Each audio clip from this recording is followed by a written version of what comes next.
Family members are now speaking out after a 16-year-old is shot and killed. Loved ones say the teen accidentally shot himself, but they say gun violence involving other young people in the community played a big part in this tragedy.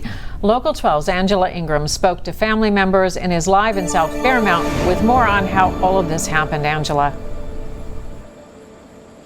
Well, Paula, Gavin was actually found at a house behind me, and we actually met Gavin earlier this year. He was at a vigil for his best friend, Cameron Franklin, who was shot and killed in Lower Price Hill last year. His mother says that Gavin had a gun for protection without the family's permission, and she says he accidentally shot himself.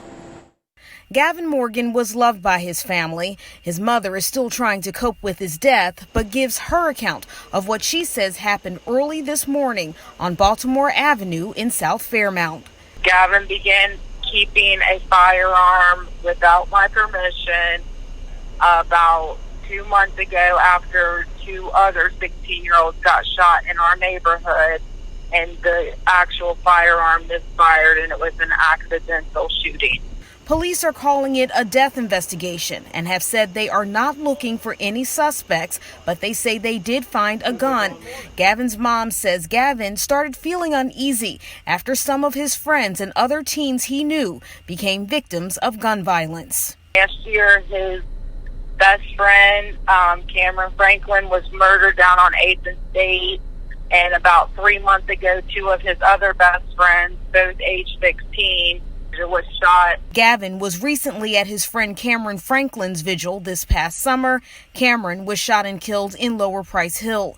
Gavin's mother says the indirect effects of being surrounded by gun violence played a part in her son's death. Gavin was very loved in the neighborhood. Anybody that knows Gavin knows he'll make you smile. He'll bring a smile to your face. You know, he's going to be dearly missed by everyone in the community, and especially by his brother and his father.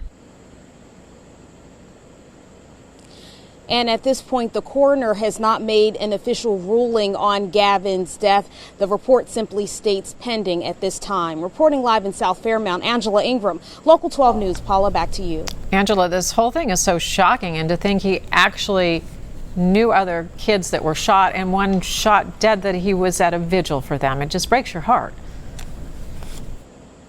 It really does, Paula, and it kind of speaks to some of the conditions under which young people are living when there's a lot of gun violence around them. And to have actually seen him earlier this summer and to recognize his face was really troubling. So obviously a huge loss for his family and his friends. Appreciate his family talking to us. Thank you, Angela. Medics did rush Gavin to UC Medical Center. He died at the hospital.